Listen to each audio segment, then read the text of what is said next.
to dike an Najeriya bai taɓa wayewa ba irin ci gaban da aka samu ta bangare da dama sai Najeriya ba da irin mara kishin ƙasa ne kai misali akwai abin da zai faru a kullum so 10 in dai zai faru a Najeriya sai an zo tsawancin sa kai yanzu a misali wutan nefa in ya kawo ta sai ya ce nefa irin ba gidaje ne kai mara kishin ƙasa baka zauna a cikin turawa yanzu bature in aka kawo ta saka ya ce hey welcome fire kai na hankali mana kai ai na ka zauna su kakare na mun mana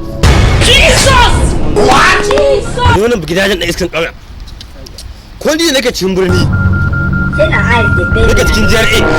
ba taba jin wannan kalmar ba sai a bakin ka